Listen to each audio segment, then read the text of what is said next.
जय हिंद दोस्तों, स्वागत है आप सभी का कल्पाक्ष के डेली करंट अफेयर सीरीज में। उम्मीद करते हैं आप अच्छा कर रहे होंगे।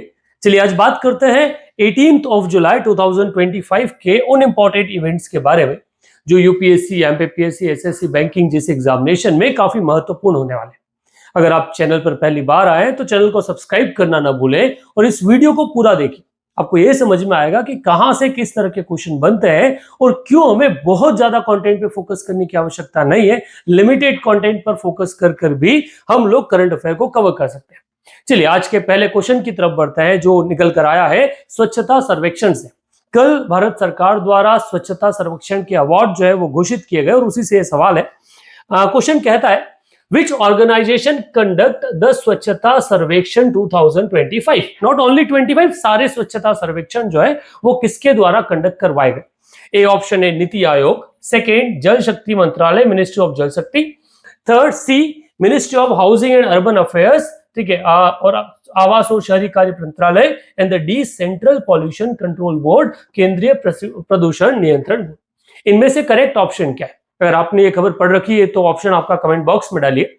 जनरली बच्चे इसमें क्वेश्चन गलत कर आते हैं और जब ये सवाल पूछा जाता है तो एक बड़ा तबका जो है वो ए ऑप्शन को करेक्ट करता है, नीति आयोग को ये बताते हैं, क्योंकि मैक्सिमम वर्तमान के जो इंडेक्सेस या सर्वेक्षण निकाले जा रहे हैं उनको नीति आयोग कंडक्ट करवा रहा है।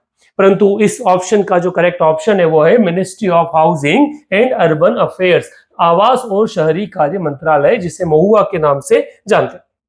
अगर इसको थोड़ा सा देखा जाए तो इसको लेकर पीआईबी ने अपने ऑफिशियल वेबसाइट पे एक नोटिफिकेशन जारी किया है, the president of India present Swachhata Survekshan award, जिसमें इन्होंने साफ मेंशन किया है organized by the ministry of housing and urban affairs in New Delhi. ठीक है, जो housing ministry of urban and housing है उसके द्वारा ये अवार्ड क्या है दिए गए। अब की बार कुछ नए टॉपर हम लोगों को इस कैटेगरी मिले और कई अलग अलग कैटेगरी जो है वो भी जनरेट की गई, जिस आधार पे समझ ले। पहला जो एक अवार्ड दिया गया वो दिया गया स्वच्छता सर्वेक्षण लीग सिटीज के रूप में, जिसमें मोर देन 10 लाख में अगर बात की जाए तो टॉप पर इंदौर है, सेकंड पे सूरत, थर्ड पे नवी मुंबई और फोर्थ पे विजयवाड़ा। ये एक अलग कैटेगरी है, सुपर लीग के नाम पे, सुपर स्वच्छ सिटी लीग के नाम से इसे क्या किया गया है, डिफाइन किया गया। वो सिटीज जो 3 लाख से 10 लाख वाली कैटेगरी में आती है उनमें नोएडा, चंडीगढ़, मैसूर, उज्जैन, गांधीनगर और गुंटूर, ये वो एरिया है जो आपके क्या है टॉप 5 सिटीज या टॉप 6 सिटीज में नाम बनाते हैं, जिसमें उज्जैन जो है वो 4th पोजीशन पर आया है। एक कैटेगरी जिसमें 50,000 से 3 लाख की बनाई गई, जिसमें न्यू दिल्ली म्युनिसिपल कॉर्पोरेशन को फर्स्ट पे, तिरुपति को सेकंड पे, अंबिकापुर को थर्ड पे और लोनावला को 4th कैटेगरी में रखा। 20,000 से 50,000 में विता, ससवाद और दियोली, परवा और दुर्गापुर, ये अलग कैटेगरी बनाएगी। और लेस देन 20,000 में पंचगानी, पाटन, पंचाला और इस तरह से बुधनी के साथ में क्या दिया गया, अवार्ड जो है वो अवार्ड प्रेजेंट किए। वहीं पर कुछ इन्होंने स्पेसिफिक कैटेगरीज बनाई है जिसमें स्वच्छ शहर के आधार पर देखा जाए। अच्छा, आपकी बार इंदौर को मोर देन 10 लाख में सुपर स्वच्छ लीग में शामिल किया गया है, स्वच्छ शहर में शामिल नहीं किया गया। स्वच्छ शहर के बारे में बात की जाए तो फर्स्ट रैंक देखने को मिली है अहमदाबाद, सेकेंड भोपाल और थर्ड लखनऊ को। अगर बात की जाए 3 to 10 लाख में सबसे स्वच्छ शहर कौन सा है तो पहला है आपका मीरा भाईंदर, दूसरा बिलासपुर और थर्ड है जमशेदपुर।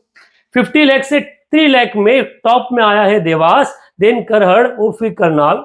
20,000 से 50,000 में पणजी, अस्का और कुम्हारी, और लेस देन 20,000 में बिल्हा, चिकली एंड द शागनगढ़, ये वो सिटीज है जिनको 12th लीग में शामिल किया गया।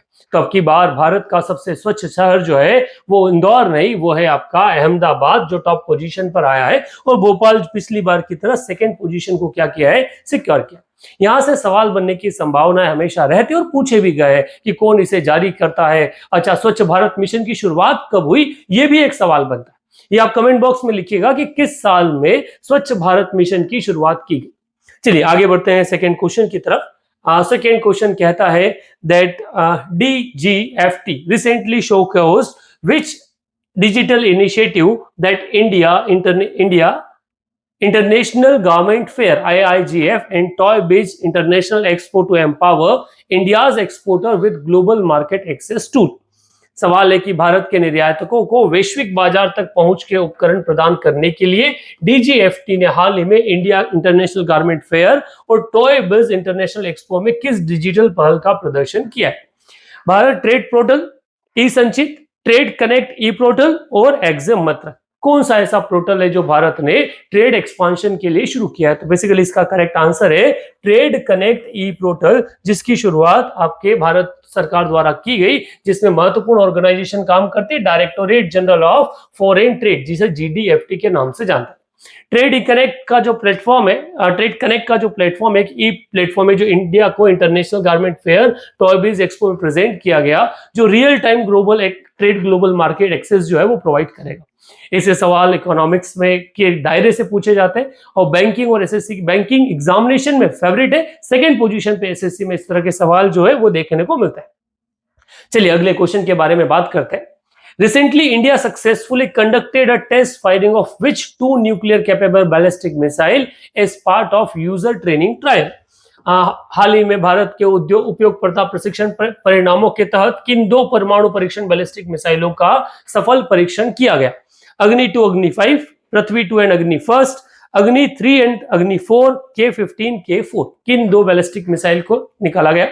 अब आपके पास कई सारे ऑप्शंस होते हैं, बैलिस्टिक मिसाइल क्या होता है, क्रूज मिसाइल क्या होता है, और वर्तमान में भारत ने कौन सी मिसाइल का प्रशिक्षण किया है? तो वो किया है पृथ्वी 2 एंड अग्नि फर्स्ट, दोनों बैलिस्टिक मिसाइल के रूप में क्या है जानी जाती है, और इन दोनों का वर्तमान में भारत सरकार द्वारा सफल प्रशिक्षण जो है वो किया है। इसको लेकर उन्होंने साफ कहा है that short range ballistic missile Prithvi 2 and Agni first were successfully trade fired from integrated test range in Chandipur, Orissa. ये एक सवाल पूछा गया है कि भारत का इंटीग्रेटेड टेस्ट रेंज जो है वो चांदीपुर, वो कौन से स्टेट में स्थित है? That is state in Orissa.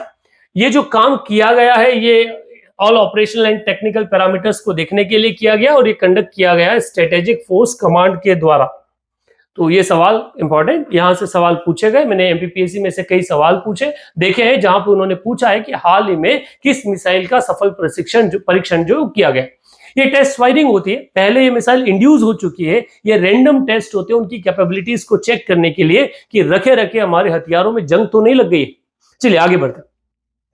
अगला सवाल, recently India successfully conducted a high altitude trial of which upgraded version of surface to air missile system? हाल ही में भारत ने किस सतह से हवा में मार करने वाली मिसाइल प्रणाली के उन्नत संस्करण का उच्च ऊंचाई पर सफल प्रशिक्षण जो है वो किया है? Akash NG, Akash prime, Barak 8 and Trishul. Akash missile या पृथ्वी मिसाइल जो है ये काफी न्यूज में रही जब आपका ऑपरेशन सिंदूर चल रहा था। अब की बार जो टेस्ट फायर किया गया है वो किया गया है आकाश प्राइम का, तो B is the correct option, जिसको लेकर एक ऑफिशियल स्टेटमेंट जो है वो पीआईबी पर जारी किया गया मिनिस्ट्री द्वारा और कहा गया that they successfully test fired Akash Prime at high altitude on 16th of July 2025 achieve a significant milestone by successfully destroying two aerial high speed unmanned target at high altitude by Ladakh by Akash Prime।